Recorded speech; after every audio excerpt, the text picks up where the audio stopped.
Okay, we're still here at Shoulder 360. We're going to bring on one of the greatest generation of shoulder surgeons here in the U.S., and that's Gerald Williams, who is a professor at the Rothman Institute at this time.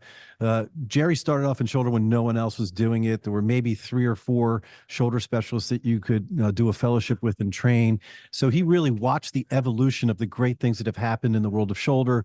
We talk about arthroscopy and how that got started, and shoulder replacement, which didn't exist much as well.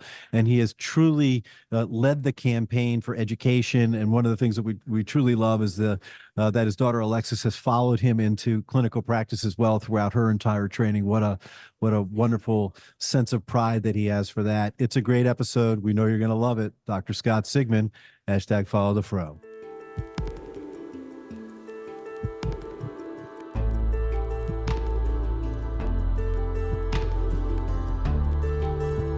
From Medical Media, this is The Ortho Show.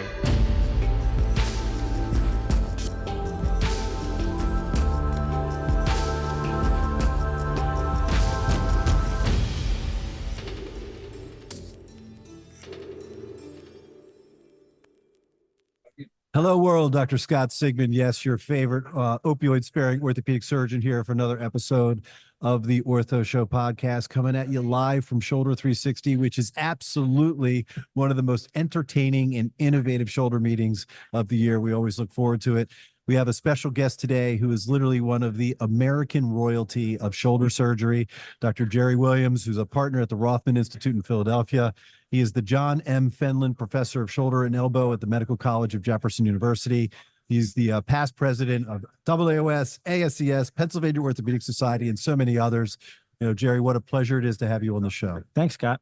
I enjoy being here. We're looking forward to being able to share your unique story. We always like to start at the beginning. So tell us, where you were born, where you grew up. Were there other doctors in the family? Like, how did this whole medicine thing get going for you? So we'll start from the last question first. I'm the first person that went to medical school in my family. I was born in Fort Myers, Florida.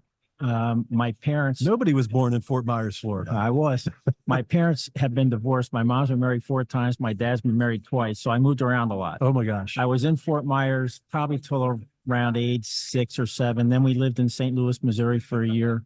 And then most of my childhood and my developmental childhood was right outside of Philadelphia, a place called Westchester, Pennsylvania. That's where I went to basically junior high, high school. And then I went to college at Ursinus. And then Temple Medical School. So you got stuck in there for a little while, and then you went and did your residency with down in Texas with the great, Charlie Rockwood, which had been and that was my wife is born and raised in Philadelphia, so that was a tough sell for 5 years. Yeah, and then I added on another one for fellowship, which was not popular. Okay. And then I tried to add on staying there as a faculty member, and I was basically told I could stay, but it would be alone.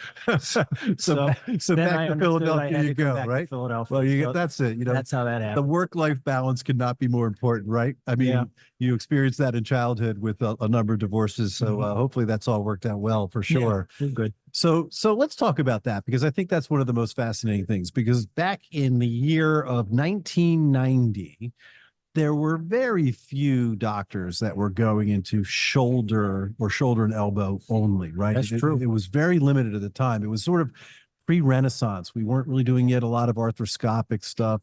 The shoulder replacements were still sort of, antiquated compared to what we're doing now. So what was your influence to stay within the world of shoulder? Crazy. So I went to residency wanting to be a knee surgeon. I actually wanted to do sports knee surgery. And there was a faculty member in our program named Jesse DeLee. I don't know if you know the name or not. Jesse was a knee surgeon in sports and was just a spectacular guy. And Dan Cooper, who was another resident in my year, we're pretty good friends. And Jesse asked Dan and me in our 3rd year to come with him to an academy knee sports course in New Orleans. And I just got turned off by it. I just wasn't really into the knee stuff. And I was really sort of bummed out because I was getting ready to apply for my fellowships and I was wondering what I was going to do. So I came home and I made an appointment to meet with Dr. Rockwood to talk about my future. And I told him the whole story, that I wanted to be a knee surgeon, that I think I've sort of changed my mind, but I'm not sure what I want to do. And I actually left that meeting with him as his next shoulder fellow. That's well. That's how you that happened. can't do any better than that, right? If you're going to make the transition to shoulder, you might as well go to the godfather of shoulder. That's how it worked. Yeah, that's fantastic. That's how it worked. So what were the big names?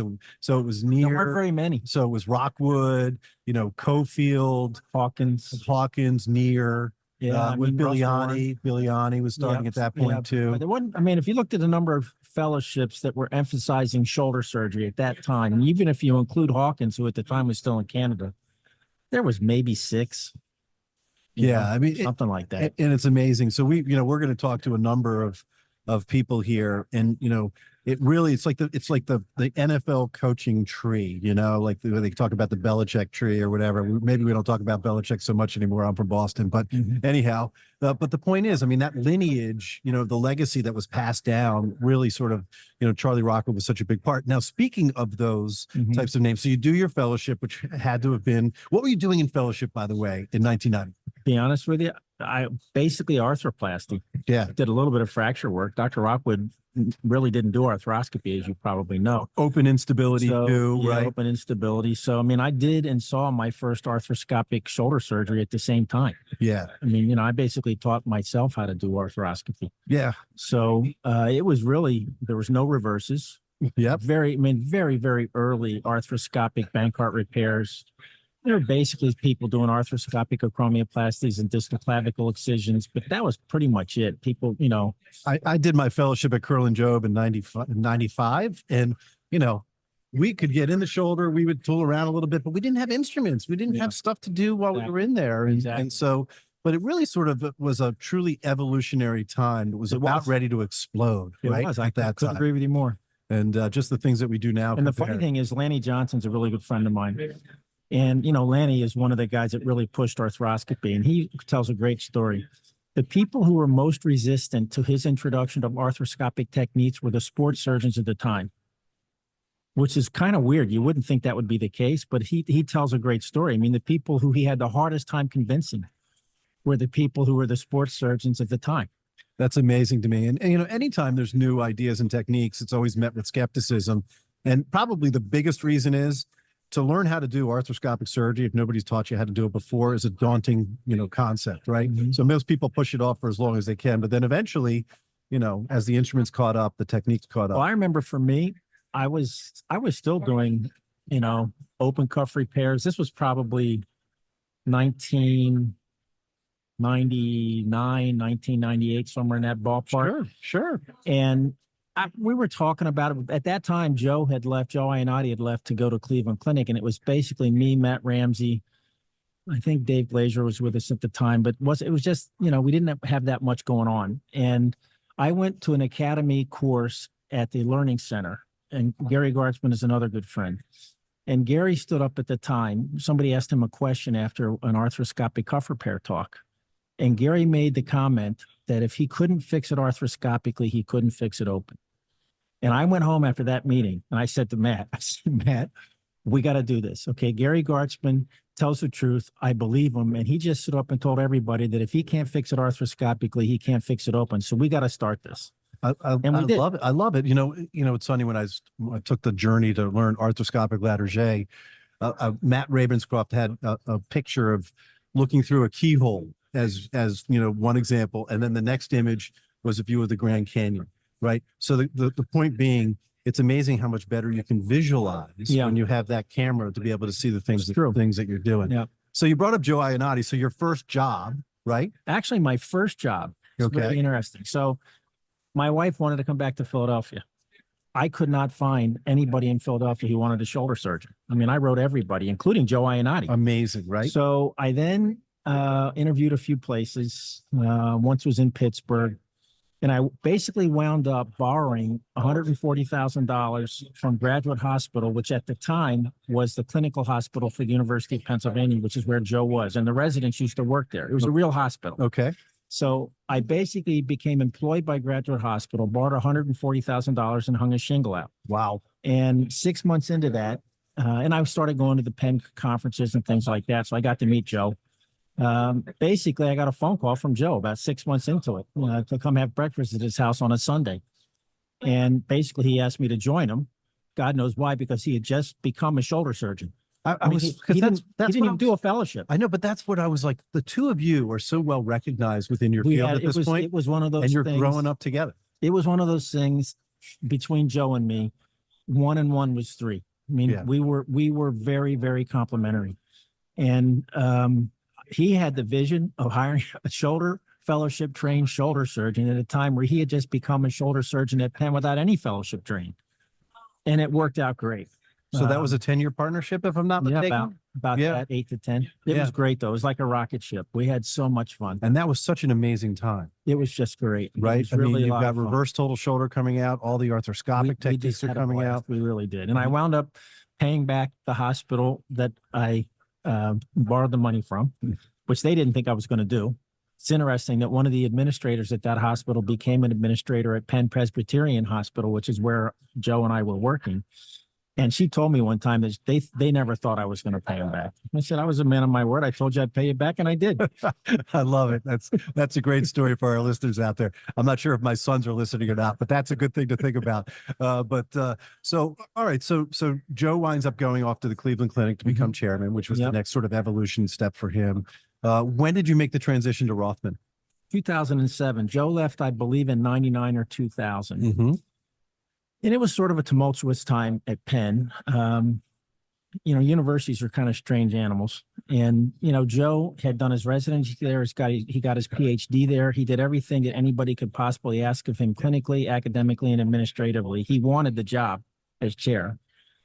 They eventually offered him the job, but there were a whole bunch of strings attached that were just not possible. And I remember he and I having dinner with our wives and him asking me what I'd be willing to give up to stay at Penn if he became chairman. So my wife and I thought about it and we gave him a number. He said, that's not going to be enough. So he left. And then as he was getting ready to leave, we were walking to the parking lot one night and he said, are you going to leave? And I don't know, I've never really asked him, but I think he was thinking about what might happen to the shoulder and elbow service that we built there. And I said, well, I'll be honest with you, Joe. I mean, I look at what they did to you and I've done much less than you have. I can't imagine that the same thing's not going to happen to me at some point.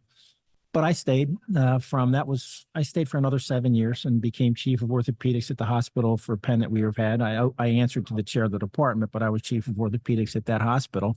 And eventually they did exactly to me what they did to Joe. Welcome to the and, academic. And I went to right? Rothman and I've never looked back. What number partner were you at Rothman? Oh, boy. Do you remember? Yeah, I don't know the exact number, but I'll bet I was 12. Yeah. So I think Something Dave like that. Parvizi was maybe 11, 10 Yeah. or 11. I mean, you guys I was early on. yeah, you guys were coming in. I was early on. Which is really remarkable. I mean, Yeah. for the listeners, maybe not everyone is familiar, but Rothman has become one of the largest, Yeah, we have institutes about with 70 partners now. 70 partners Yeah. at this point right now. Probably So, 220 docs, something like that. yeah, and that private-demic model has great. been good for you. But the issues are always the same. They just have a little bit different meaning. So, in private practice, as you know, you do have the freedom to do what you want because it's your business, but you also have the responsibility of every decision you make. So let's just say, for example, you make a bad decision and lose a lot of money.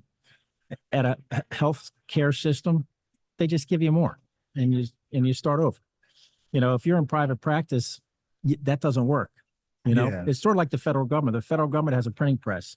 So does the academic center in a way. Yeah. So, there are issues everywhere. Don't get me wrong. Nothing's perfect, but there is value to having control over what you do. Yeah. And also being able to continue to educate, is super important to you. And, I've looked online and I watched your personalized video and your brand, message, I think is really important. And as you really care for patients. And I think sometimes we forget about that, right? That was all Dick Rothman. Yeah, it is not, you're not operating on a shoulder, you're operating on a patient that happens to have That a was all shoulder. Dick Rothman. And so your passion about the way in which you developed your practice by letting your patients do the talking for you because of their results and the way in which you treat them. I think that's really a great message. It works for us. And I think, the challenge that you have sometimes though, think about it. When Dick Rothman started that practice and there were, 8 original partners or something like that, their mission of providing high quality care, doing academics, research, and all that kind of stuff is a little easier. When you get to 220 docs and you're trying to get bigger so you have leverage, not everybody has the same vision. in terms of the academics and all that kind of stuff. So one of the challenges is you do have to figure out a way to maintain your culture and grow your brand. And, I've been on the board a long time at Rothman, and I'm chair of the board now. But I'd say our biggest challenge is trying to figure out how to unsilo all the groups of people that we have that are shareholders. And there are multiple silos: old people, young people, people who do academics, people who don't, people who take care of sports teams, people who don't. And, they all have different perspectives. And in the end, as a board, you have to try to, steer the boat in the direction that makes the most people happy, but doesn't destroy your culture. Yeah, I mean, you have the brand of the Institute, right? At the Exactly. highest level, but then you also, as a physician, have a brand as well, right? How are you communicating with your patients? And so hopefully that model allows the individualization of those doctors to develop their brand within the umbrella of the Rothman name as well. So one of the, we're both proud fathers. And so you've had the amazing experience of watching your daughter follow in your Crazy. footsteps. So tell us about that, because she was I was part of the just blown training as away. well, right? I mean, Yeah, it was, I was blown away by it. Yeah. I thought my son might be interested in medicine. I don't know. I just did. And Alexis when she was in college, she just decided she wanted to go to medical school. She went to Penn, and then she went to Jeff Medical School, and then she was one of our residents.